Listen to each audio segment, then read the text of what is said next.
A mãe do amante disse que só ela tinha acesso à câmera.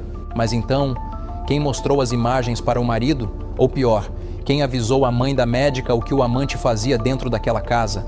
A gravação mostrava beijos, um gesto para a câmera e a prova de que ele achava que estava seguro, mas ele não estava. Ivan Bonotto morreu dias depois. E só agora, com as revelações da mãe, o Brasil começa a entender o que ele sabia e por que talvez precisaram silenciar. A câmera registrou, mas quem assistiu primeiro ainda está solto. Ivan Michel Bonotto tinha 35 anos. Tinha negócios no interior do Mato Grosso, especialmente em Sorriso. Morava em Itapurá, interior de Mato Grosso. E nos últimos anos, vivia numa casa que pertencia à família de uma médica chamada Sabrina Yara de Melo. Sim, a mesma mulher que ligou para a Dona Vera do centro cirúrgico. Sabrina era casada com Gabriel Taca, dono de um bar na cidade de Sorriso. Gabriel e Ivan, amigos. Pelo menos era o que todo mundo pensava. Só que nos dias que antecederam a tragédia, as câmeras de segurança da casa de Sabrina flagraram cenas que mudaram tudo. Ivan chega à noite, ela o espera na porta, de baby doll. Eles se beijam. Ele entra, mas antes de cruzar a porta, ele faz um gesto para a câmera, um joinha, um sorriso, como se dissesse, tá tudo certo. E tava mesmo? Segundo a própria mãe do Ivan, a câmera era da casa. Mas o acesso não era do casal. A casa era da mãe da médica. A senha das câmeras estava só com Sabrina. Gabriel, o marido, não sabia de nada. Isso explicaria por que Ivan acenou para a câmera tranquilo. Por que entrou ali com tanta segurança? Porque achava que aquele segredo estava guardado, mas não estava. Porque depois da morte dele, essa imagem reapareceu. E quem entregou? A própria Dona Vera, Ivan e Gabriel, dois homens, mesma cidade, mesmos círculos, amizade de fachada ou confiança real. No dia 22 de março, segundo as investigações, Ivan recebe uma ligação. Era Gabriel Taca. O convite era simples. Vamos tomar um drink no bar, dar uma relaxada. Ivan aceita. Mas aquele encontro que parecia inofensivo vira o ponto final. Dentro do bar, Ivan é atacado com facadas. O agressor, Danilo Guimarães. Um nome que até então era praticamente desconhecido pela família. Mas o mais estranho não foi o ataque, foi o que aconteceu depois. Segundo o delegado do caso, Gabriel não tentou impedir, nem se envolveu na confusão, né? Pior, ele conversa com Danilo por 1 minuto e 42 segundos após ver Ivan no chão. Depois disso, mais 11 minutos de silêncio, 11 minutos. Tempo suficiente para salvar. Só que tem mais. As alegações de que Gabriel teria chamado a ambulância não se sustentam. A polícia puxou os registros. Não há nenhuma ligação para o SAMU, nem para os bombeiros. Nada.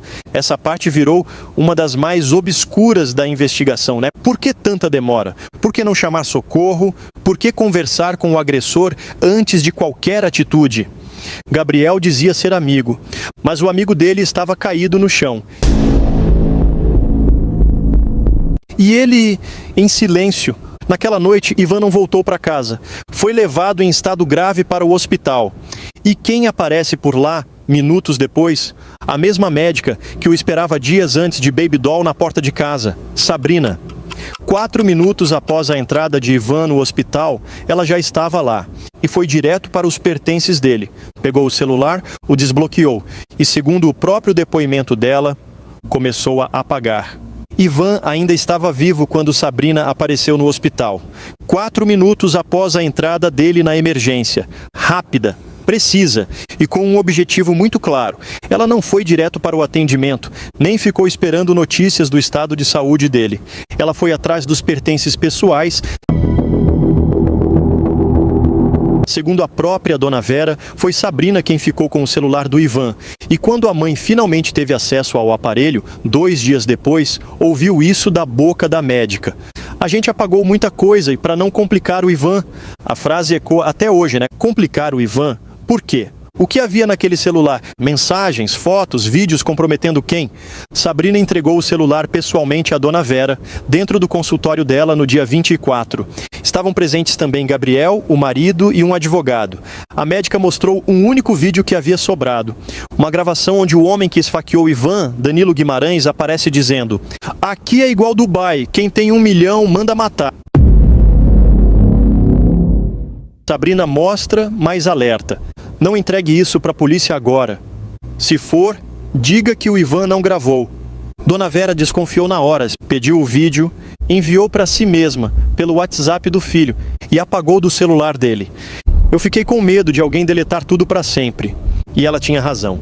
Se ela não tivesse feito isso, a principal prova do crime teria desaparecido, sumido no rastro digital da omissão. O que Sabrina queria esconder?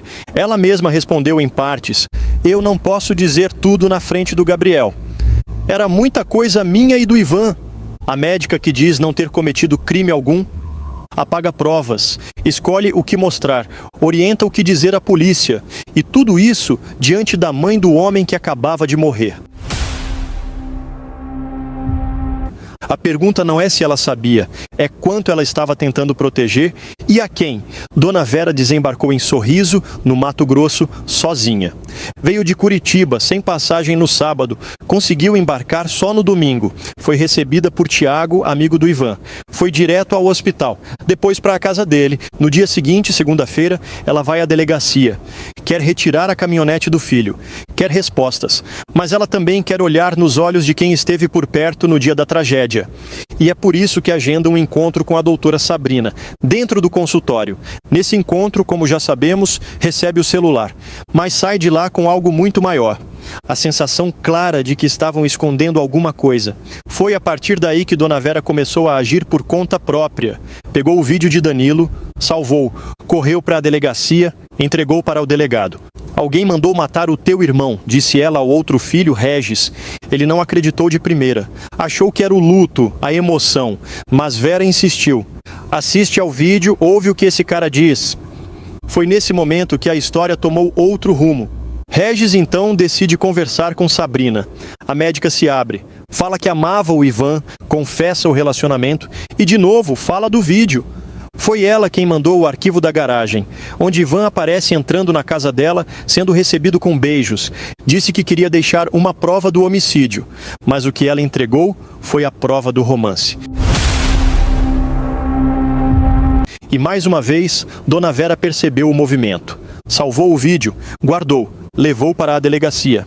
Sozinha, ela montou o quebra-cabeça que ninguém queria montar, com cada print, cada mensagem, cada conversa.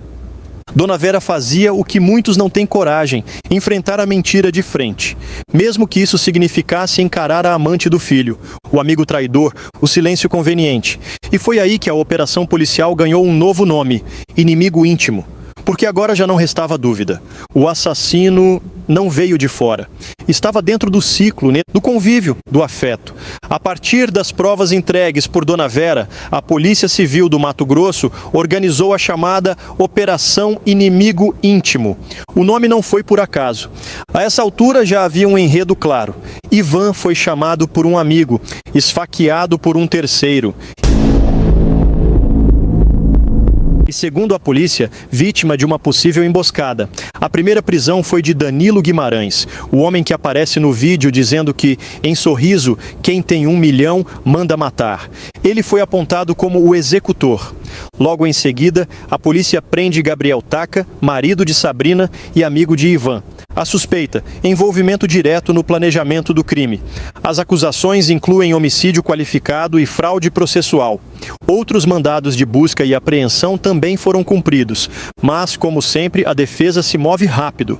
Advogados de Gabriel alegam que ele tem residência fixa, compareceu quando foi chamado, é empresário conhecido na cidade e, segundo eles, não cometeu nenhum ato que tenha atrapalhado as investigações. Mais do que isso, jogaram a responsabilidade da fraude para Sabrina, a médica. Disseram que se houve alguma manipulação de provas, não partiu de Gabriel. Mas vamos recapitular. Gabriel estava no bar, viu o ataque, conversou com o agressor, esperou 11 minutos para agir e não fez ligação alguma para o SAMU. É esse o padrão de um inocente ou é o comportamento de quem sabia o que estava acontecendo? Enquanto isso, Sabrina mantinha silêncio público. Até o dia em que lançou uma nota nas redes sociais. Disse que estava sendo caluniada, que nunca teve caso com Ivan, que não cometeu crime nenhum e que as acusações contra ela eram ignorantes da realidade dos fatos, a nota causou revolta na família. Dona Vera reagiu. Então que ela prove que não é o Ivan no vídeo, que ela mostre que não é ela naquela cena, que diga com todas as letras o que não é verdade nessa investigação.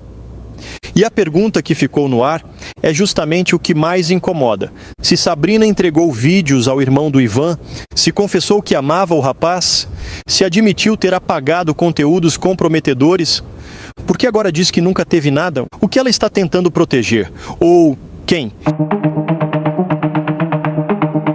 Desde o começo, o nome de Sabrina Yara de Mello esteve no centro da história, mas por muito tempo ela permaneceu em silêncio.